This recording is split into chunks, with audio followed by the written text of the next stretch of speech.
Hi, this is Big Mark. Today is Thursday, January 24th, 2019. And we are beginning part 3 of the series, Red Frogboiler. In part 1, I began by mentioning the farm attacks in South Africa. But then to begin the story, I didn't begin in South Africa. I began at KGB headquarters in Moscow during the Cold War. And we've been looking at KGB organization and activities, and in part 2 we specifically keyed in on subversive activities here in the West. Most KGB activities in the West had nothing to do with collection of intelligence and espionage as we might understand it, but rather it was ideological subversion, trying to destroy our will and our ability to resist ideologically. One key part of that was subversion on campus. If you can get the education industry, especially higher education, peddling Marxist-Leninist doctrine and other anti-American and anti-Western types of ideologies, then it becomes self-replicating. Our next stop now is in Angola, in the southern part of Africa, highlighted here on the map. Throughout the colonial era, Angola had been part of Portuguese overseas territories, but in 1975, due to a variety of factors, Portugal just decided to basically abandon Angola, leaving it in the hands of the Marxist People's Movement for the Liberation of Angola, MPLA according to its initials in Portuguese. To truly understand the significance of what was going on in Angola, we need to take a look at what the communists themselves were saying about it. And this document from the era is actually from the Detroit Marxist-Leninist organization. Now remember, we're talking about the KGB subverting the West. You didn't have organizations openly working in the Soviet Union promoting free enterprise, promoting freedom. But you did have organizations openly working here in the United States, in Canada, in Western Europe, in the first world countries that were openly promoting conversion to the type of regime that they had in the former Soviet Union. Here's an example of one. And on this cover sheet for the report, position paper, they've got Angola drawn in. Now, below that is, of course, and you have to take a look at your African geography here, what is now Namibia, but it was Southwest Africa at the time, Botswana in the center of the southern part of Africa, and what is now Zimbabwe, but in the previously had been Rhodesia. As the Marxist-Leninist people themselves explained, Southern Africa was one of the most critical regions in the struggle between our free system here in the West and the communist system. The struggle between East and West within the region was important because they were trying to leverage South Africa itself. And for those of you who are not familiar with the geography of South Africa is a nation at the southern tip of the African continent. And it was basically it was a first world country like Western Europe, United States, Canada, Japan, Australia, New Zealand, closely allied to the West. It was a key nation in the struggle to prevent the expansion of communism. And because it was a key nation in the struggle to prevent the spread of communism, it itself was a key target for the communists, but they recognized that it was a very strong country, and so they had to go after it by hitting other countries in the region.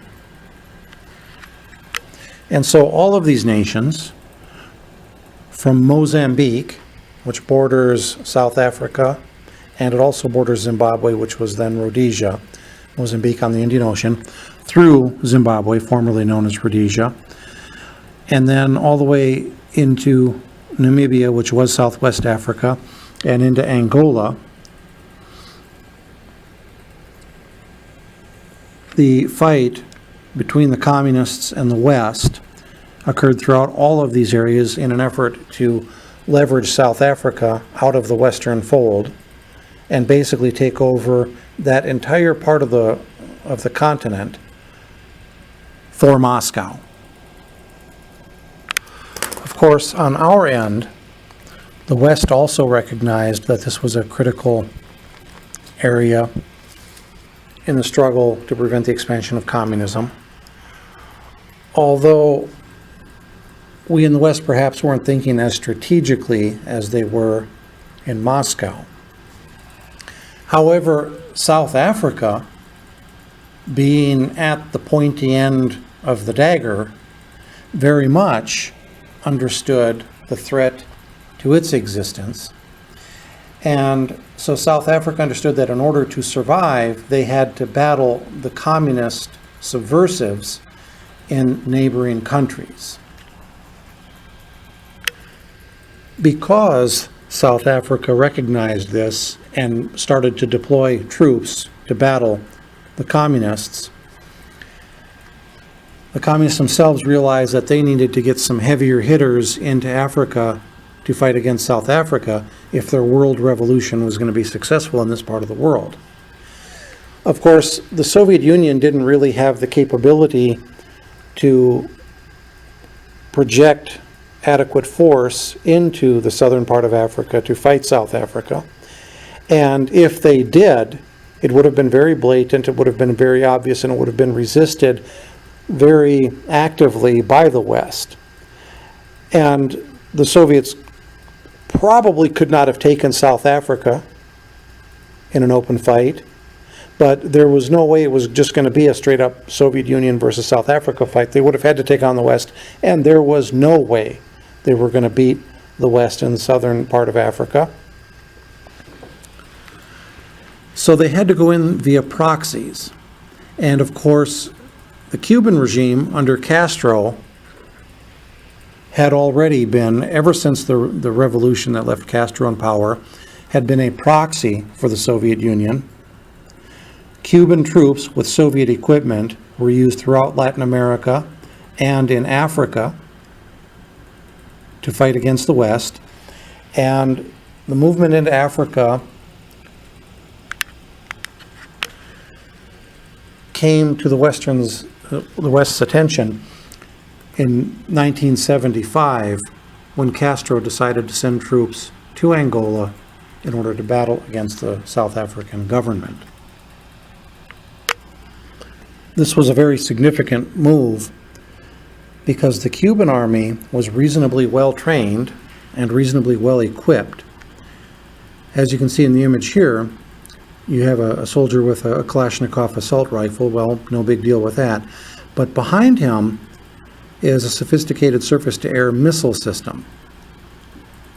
And this qualitatively changed the nature of the war in the southern part of Africa when Cubans trained on Soviet equipment, equipped with late model Soviet surface-to-air missiles, were introduced into the fight. When Portugal left, they left the Marxist group in charge. However, not everybody wanted that. There were different groups, and that included one group that was backed by South Africa, a group called UNITA. And so the Civil War wound up turning into a three-way ordeal. There were the Cuban and Soviet-backed groups, and then there were groups backed by neighboring Zaire, and then there were Western aligned groups that were getting support from South Africa. The groups were fairly evenly matched. The FNLA, backed by Zaire, had armored vehicles and regular troops. UNITA, backed by South Africa, had some heavy equipment, armored vehicles, some regular troops. And of course, the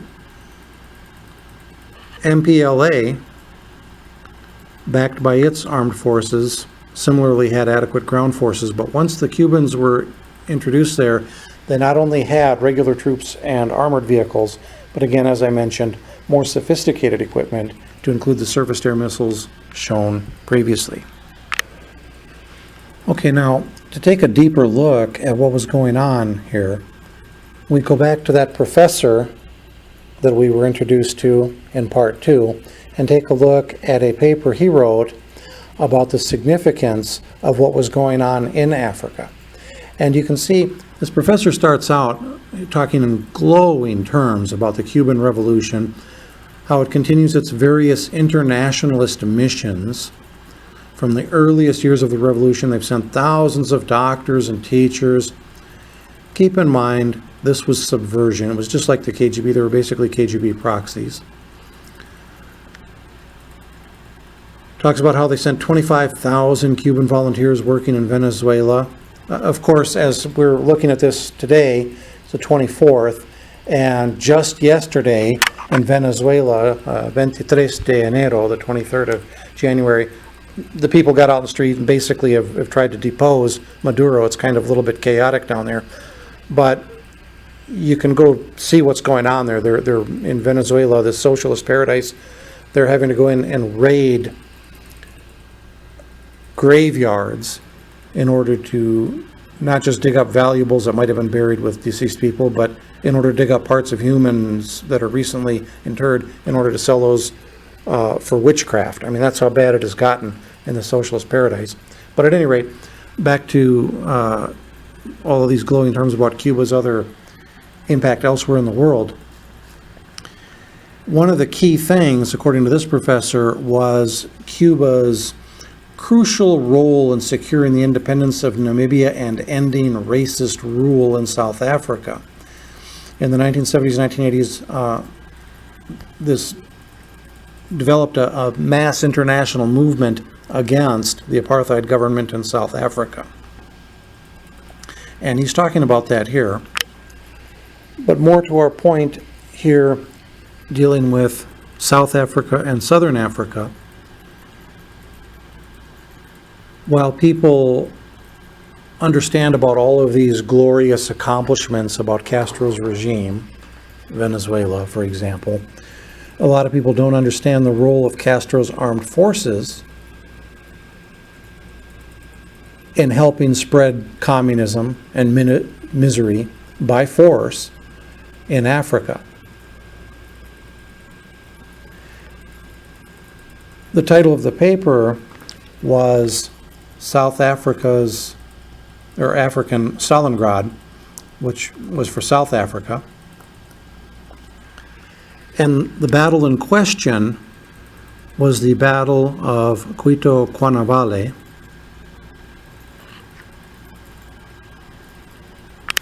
Before we discuss that battle and the fallout therefrom, we're going to take a look at the forces on both sides as they were being built up in southern Africa so that they could fight what was ultimately the last hot battle of the Cold War. In this excerpt from a report on that battle, you can see the different types of equipment that the communist forces had. It was all basically Soviet equipment. They had tanks, not the latest and greatest, but any tank was impressive in that environment in Western Africa back in the 1970s and then later on in the 1980s. So they had T-54s and 55s, PT-76s, also armored fighting vehicles, various kinds of artillery, and also air defense systems, including surface-to-air missiles. As we saw the SA-3 system previously, which is a transportable system, but there were also other surface-to-air missiles that were much more highly mobile for use in defending advancing ground forces. In addition to that, they had engineering equipment, they had trucks, and so on, along with a great deal of technical support, not just by Cubans, but also by Soviets, East Germans, and even Vietnamese advisors. Keep in mind, by 1975, the war in Vietnam was over, and you had combat experienced North Vietnamese troops, or no longer North Vietnamese, now it was just Vietnamese troops, that were available to help spread socialism and the world revolution. So these guys were helping in South Africa. So in Southern Africa. So the South African forces were not battling some type of an indigenous movement. The South African forces were battling the tip of the communist world spear. It was pointed right at South Africa through Southern Africa. They were well equipped. The communists were well equipped. They had a tremendous amount of equipment from the former Soviet Union. They were trained. They had support. They had good technicians that could service this equipment. They had engineering equipment so they could cross bridges and obstacles. They had surface-to-air missiles to defend themselves. This is what South Africa was fighting in the southern part of Africa, specifically in Angola. So you can have a better idea what we're talking about here. Here's a picture of the BM-21 Grad multiple launch rocket system that the communist forces had. Obviously, you've got a pretty durable, pretty rugged truck that's moving this thing around on. But in the back of the truck, you can see, kind of pointed upwards, a rocket launching system. Now, the word grad is the Russian word for hail. And that's kind of what it's like on the receiving end of this. You can see that that rocket launcher is 4 rows of 10 rockets each. They're 122 millimeter in diameter. Rate of fire is 2 rockets per second. So for 20 seconds, you've got these 40 rockets raining down on your location. Each of them with the explosive power of like a howitzer from what you see from the old World War II movies. And this is the kind of equipment that the communist forces had. So you need to get out of your head this idea that these were people trying to rebel against some type of an evil regime and all they had was a few rifles. You need to start to think that these people were well equipped, well supplied, well trained, communist equipment, communist advisors, communist air defense systems to protect them, and communist regular troops from Cuba to help stiffen up the enemy forces in battle. As another example of how heavily equipped these folks were, you can see the Mi-24 Hind helicopter in this photo. And notice that they refer to it as a flying tank. There's a reason for this. Here in the West, if you put down a tank and then you park a little ways away from it a fighter plane, we in the West, we understand the difference. The tank drives around on the ground, shoots things, the fighter plane flies in the sky. All right, put down between them a helicopter. The helicopter, it more closely resembles which? The tank on one side or the fighter plane on the other. And in the West, we think, well, the helicopter can fly, so it more closely resembles the fighter plane.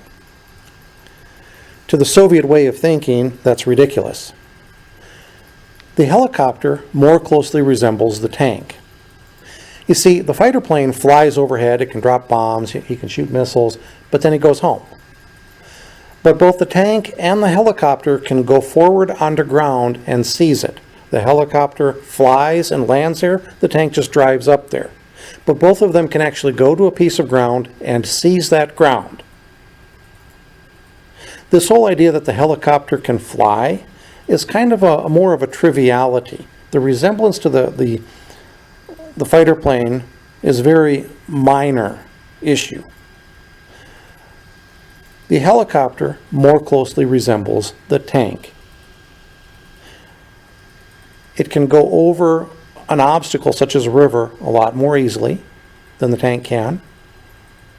Although that PT-76 we talked about is a plavaющий tank, it's a swimming tank, probably pronounced that wrong. But the helicopter doesn't even have to swim across the river, it just flies over the river, shoots the place up, and seizes the ground. So to the Soviet philosophy, a helicopter was a flying tank. Consequently, they armed these things accordingly. Now, at the time, the Mi-24 was not the most heavily armed helicopter in the world. The most heavily armed helicopter in the world was another Soviet design. But take a look at the armament on this thing. It had a Gatling gun up front. He's got rockets. You can see the guy standing there next to the helicopter. On the left of the photo, it would be to that guy's right, and behind him you can see a rocket launcher. And then, of course, you see that Gatling gun right up under the nose. This thing can carry bombs, it can carry missiles. So these people that the South African military was fighting were very well equipped. They had very heavy weapons. Now, regarding air power, in a manner similar to what the ground forces were equipped, the Angolan Air Force had Soviet new generation aircraft.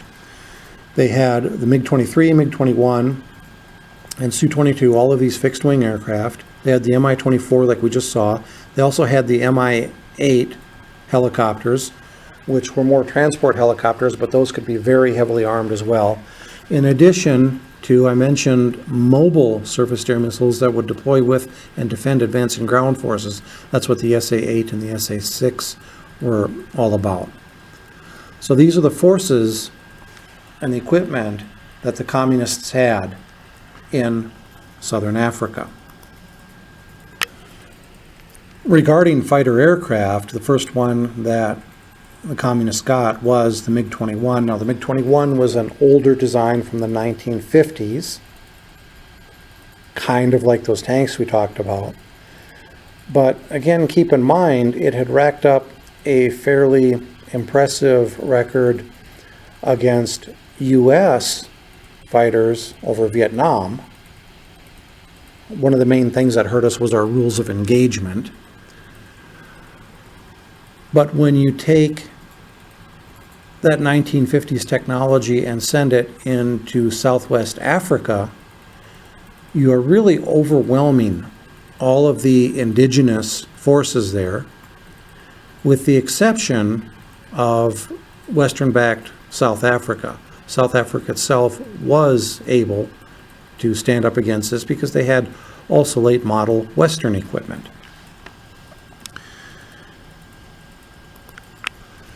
Perhaps more importantly, though, was the introduction of the MiG-23. The big difference is that the MiG-21 basically is fighting kind of World War II style. He's got to get behind you and shoot you. He's using missiles, but still the missiles have to shoot you pretty much from behind. However, the MiG-23 was roughly on a par with the U.S. F-4 Phantom. He could shoot a missile guiding it in with radar, which means he could shoot it at a target out in front of him, which itself was approaching. So that was a dramatic increase in capabilities. So these guys not only had air power that would overwhelm anything of any of the regional countries that they might have to deal with, but they had stuff that could give them a reasonably decent chance of taking on even Western fighters and Western aircraft. Okay, so keep in mind what we had gone over earlier. There was a world outcry against the apartheid regime in South Africa. Part of the reason that they were fanning the flames of this outcry on campus, and I was going to college in these years, and I remember there was a big thing on campus. Everybody was talking about South Africa and the apartheid regime. Part of the reason they were talking about this so much, obviously the guys in Moscow did not give a rat's behind for any of the people in South Africa. Their major concern was, could they weaken the government of South Africa, which was very closely allied to the West, could they weaken it enough in order to allow their Cuban proxy forces and all of their Soviet equipment to turn the tide throughout Southern Africa and turn this whole region into basically Soviet puppet states. It's worth commenting that that entire region is just incredibly rich in minerals, and it's very important to fuel the world's industry. So this is what was going on. As a result of this, South Africa by this time was getting demonized in the Western press and Western media on Western campuses among academia because of apartheid. I won't go into it in this particular podcast, but South Africa was already working at trying to eliminate apartheid. They were moving in that direction, but that's a whole separate story. Regardless, you see all of these weapons going into the communists. You got communist troops, you got communist advisors, you've got late model communist fighter jets and missiles, stuff like that. And on the other side, South Africa, which is basically under economic sanctions because of apartheid, they're having to put together what they have, what they can put together based on what they already have, because they're not getting late model equipment to go battle the late model equipment that the communists have.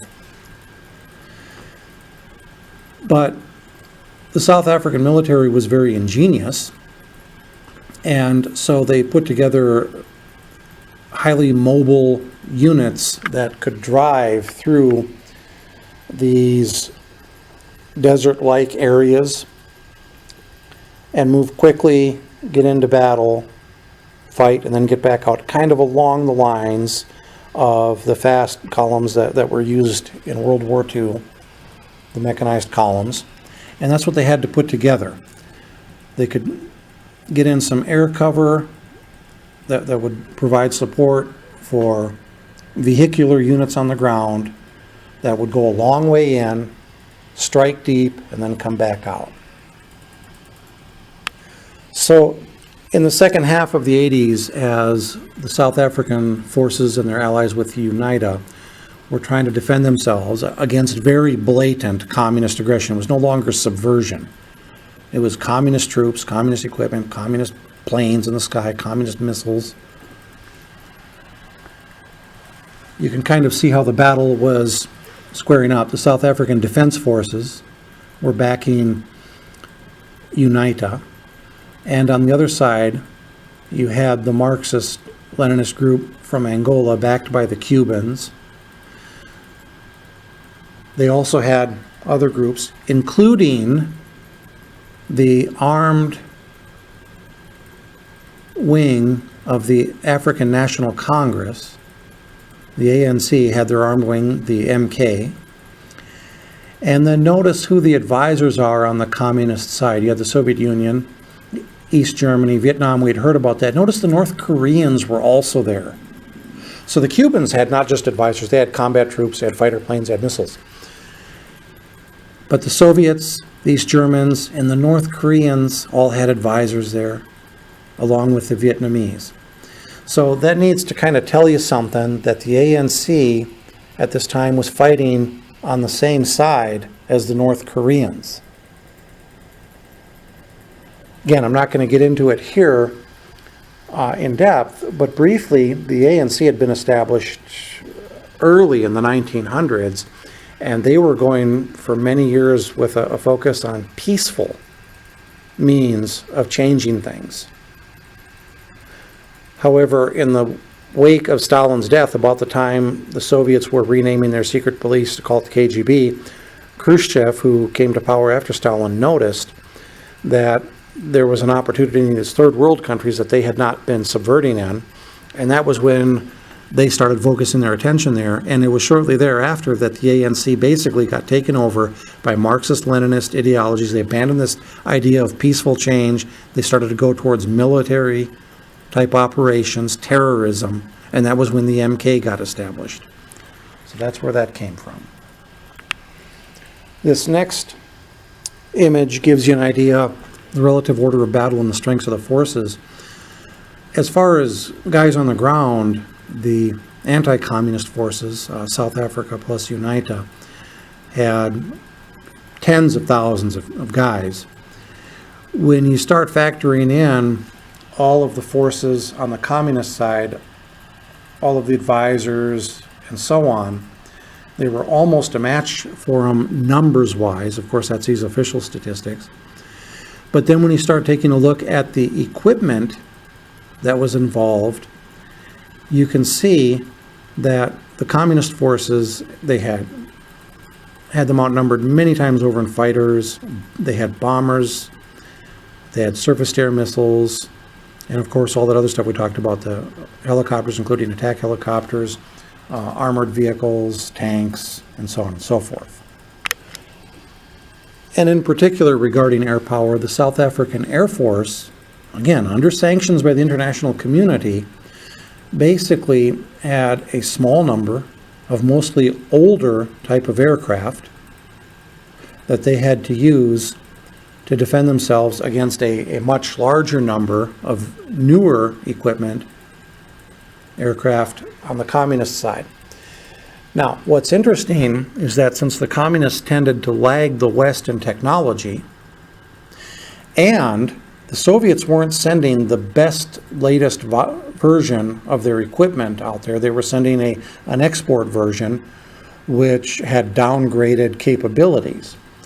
And so when you start factoring all of that in, a typical aircraft from the South African Air Force was approximately as capable, perhaps even a little more capable, than a comparable piece of equipment on the communist side.